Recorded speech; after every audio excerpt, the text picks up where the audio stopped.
thank you all so much for being here.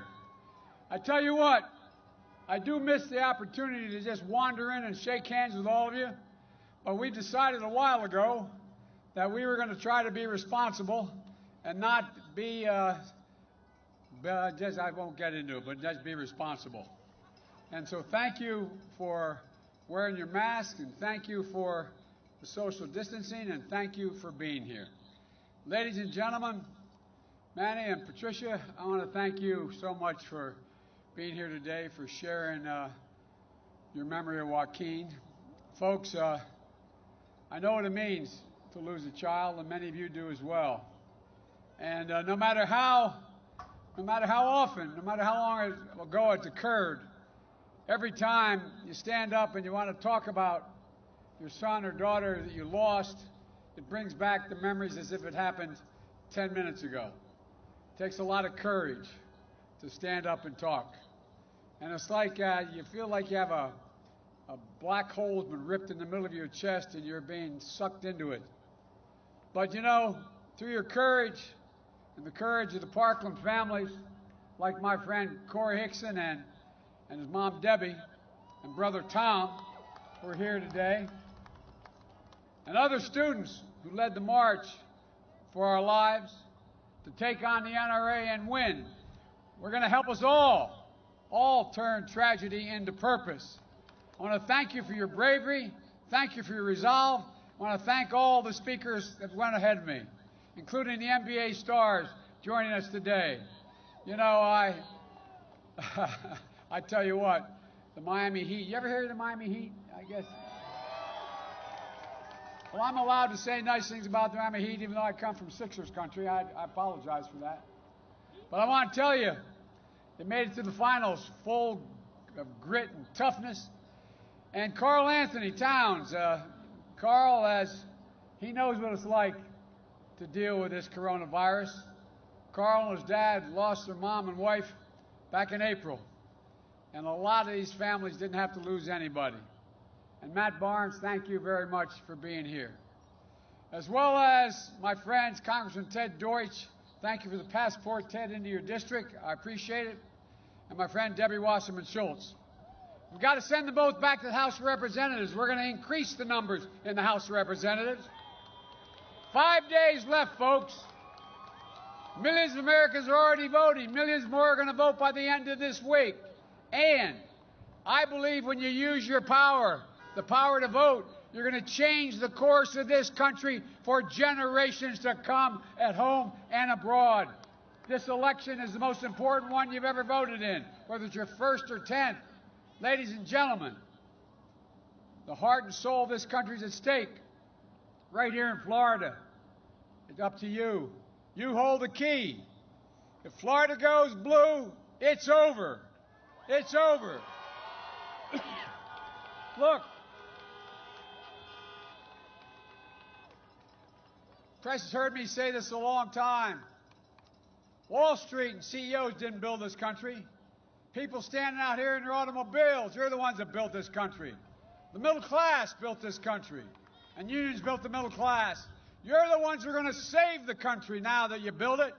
In these final days, keep that sense of empowerment with you, that sense of optimism, of what we can do, what we will overcome. I've never been more optimistic about America or the American people than I am today. And on November the 3rd, we're going to unite this country and show the world who we really are.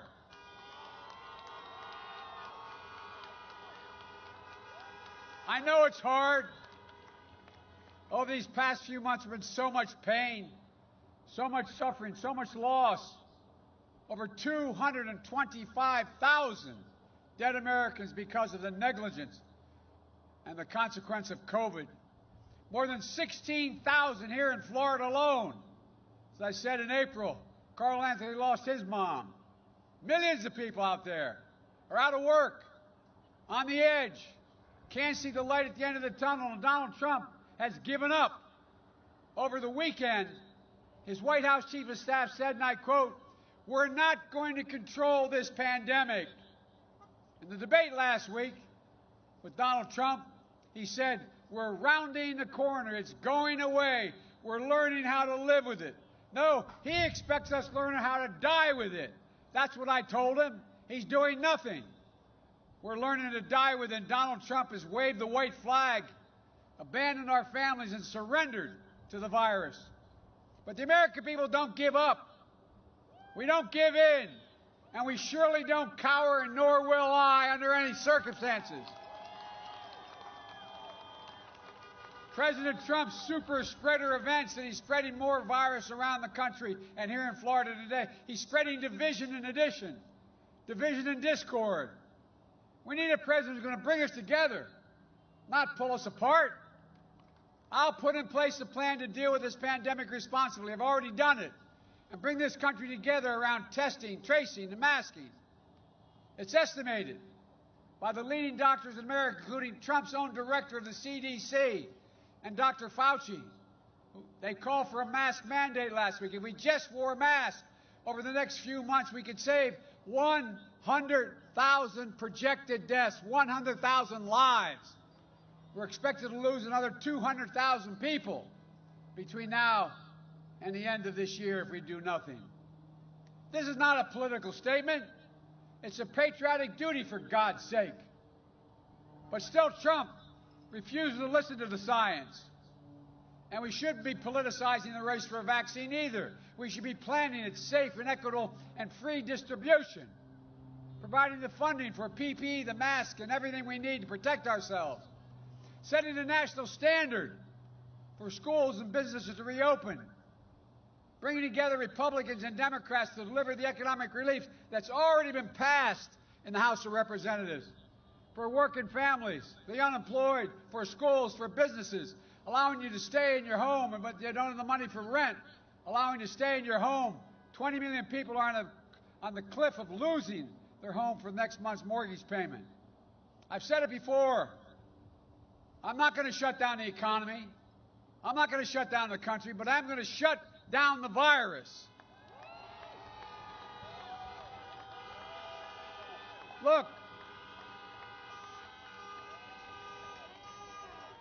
when Barack and I left office, we left Donald Trump a strong economy, stronger than the one he handled. And just like everything else he inherited, he blew it. Now he's squandering that economy like he squandered everything else. But we can build back, and we can build back better with an economy that begins to reward work, not wealth. We can do it without raising taxes on a single person making less than $400,000 a year. I promise you that, my word.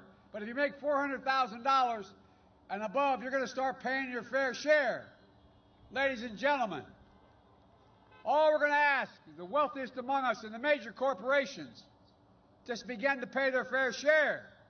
91 of the Fortune 500 companies pay zero in taxes after making billions of dollars.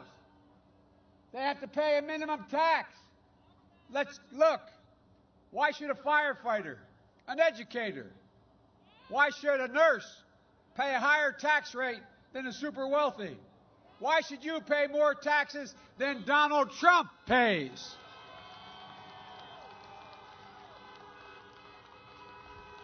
And that's a fact. $750? Remember what he said when that was raised a while ago? How can you only pay the little? He said, because I'm smart. I know how to game the system. He games the system at your expense. Games the system at the expense of hard-working American people. We're going to deliver tax relief for working families in the middle class. We're going to help people buy their first home, pay for their health care premiums, and for child care. We're going to care for the aging and loved ones. We're going to make sure you can wipe out your college debt as well.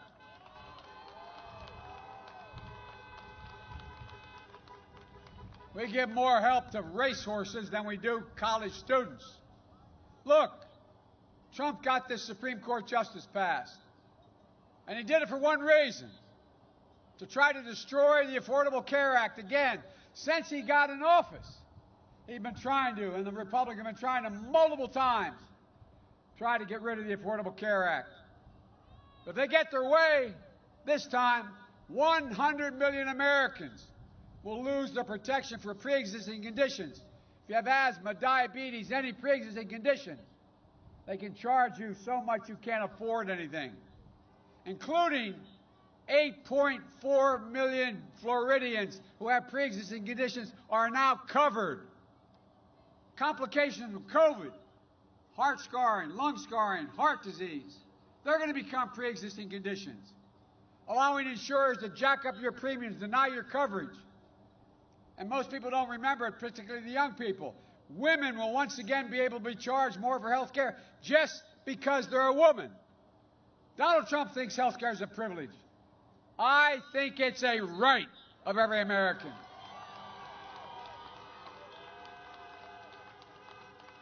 If you all get out and vote, we'll not only restore Obamacare, we're going to strengthen it and build on it.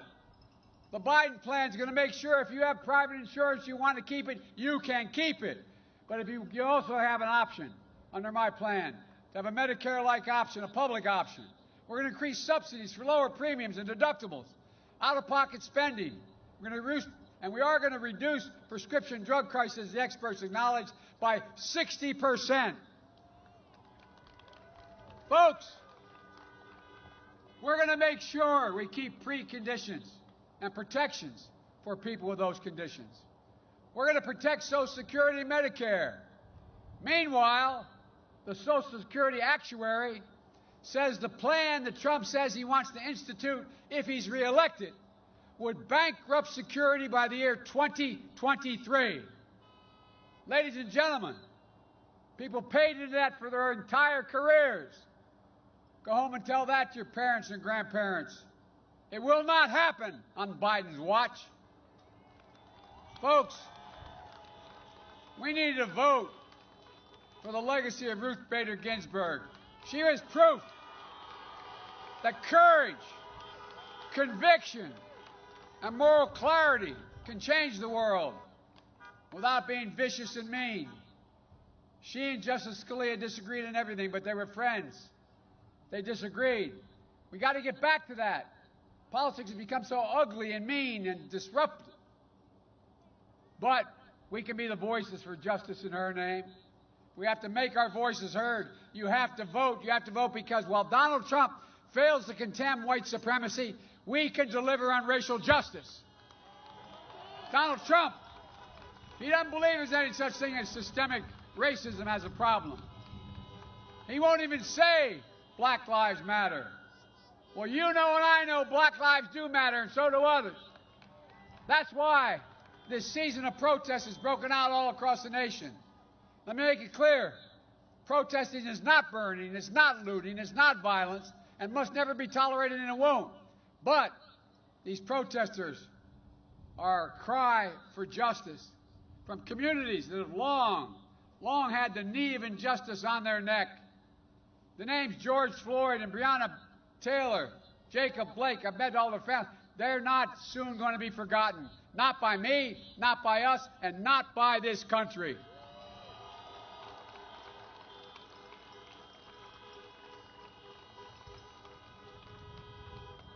We're going to inspire a new wave of justice in America. But true justice is also about economic justice, justice in education, housing, access to capital, good-paying jobs. And by the way, it's long overdue time. The minimum wage in America is $15 an hour. And by the way, my economic plan has been analyzed by the guys on Wall Street.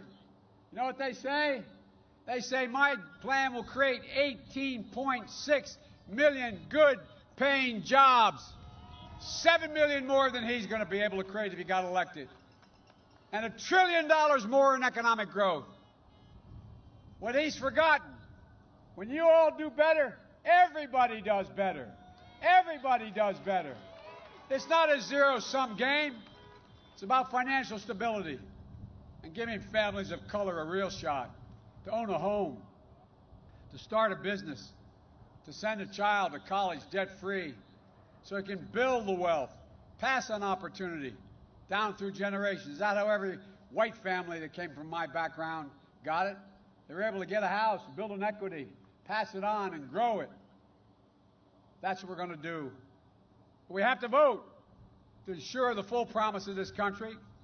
We have to vote for a new Cuba policy as well. This administration approach isn't working. Cuba's no closer to freedom and democracy today than it was 4 years ago.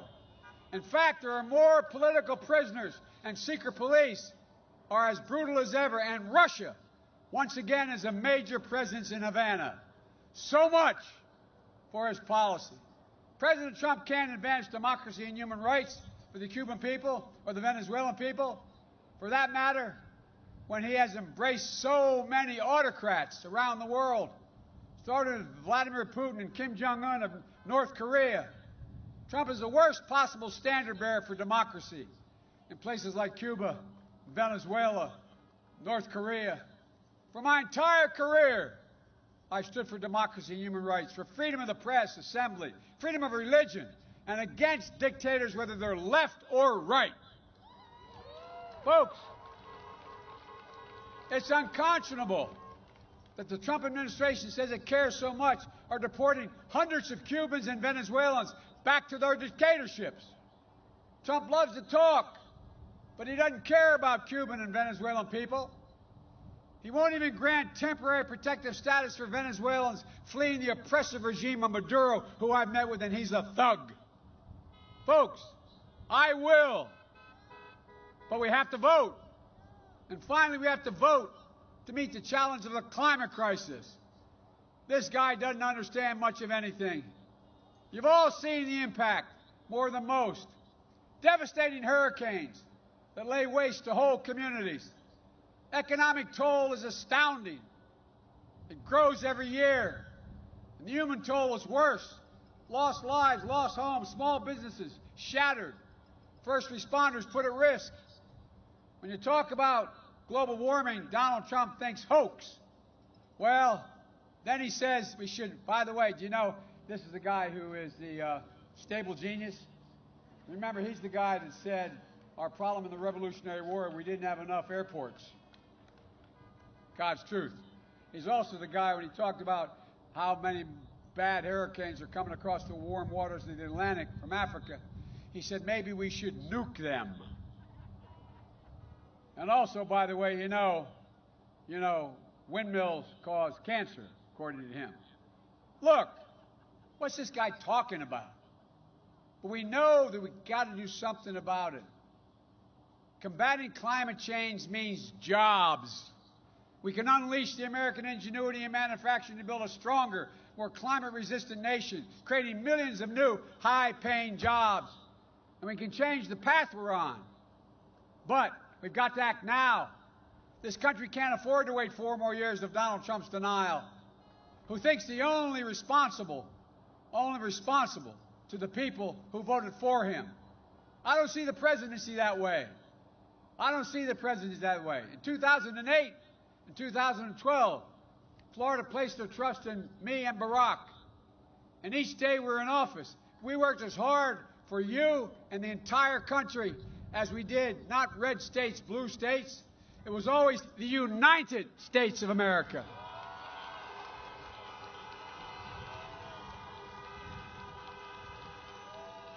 Folks, I was reminded of that earlier this month when I visited the sacred grounds of Gettysburg.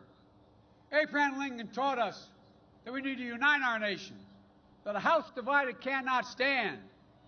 And I was reminded of it earlier this week when I went to Warm Springs, Georgia, reflecting on FDR taught us about the need to heal the nation. I'm running as a proud Democrat, but I'll govern as an American president to unite and to heal. I'll work as hard for those who didn't support me as those who do. That's the job of the president, a duty of caring for everyone. And you too have a sacred duty, if I may say, and that's to vote. It matters. Florida matters. In these final days, stay empowered, stay optimistic, stay united, make a plan and vote, and help get out the vote. Visit iwillvote.com/FL. Return your ballot today if you haven't done it so far. Or you can get to vote early in person through November 1st. but you've got to get out and vote and make sure everyone you know votes as well.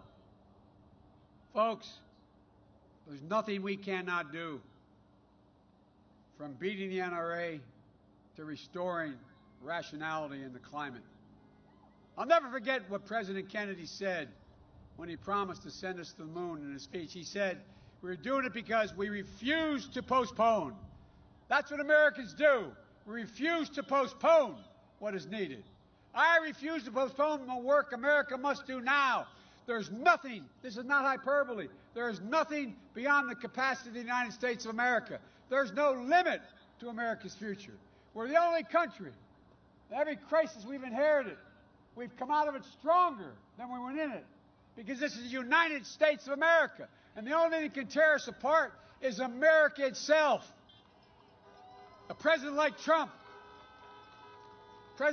who appeals to our fears, a president who pours gasoline in every flame he can find, a person who knows the only way he can win is if he divides us on race, nationality, national origin, gender. Look, everybody knows who Donald Trump is. We got to show him who we are. Article today in the press. I want to read a quote from it. It says, "Never before in modern presidential politics has a candidate been so reliant on wide-scale efforts to depress the vote than Trump.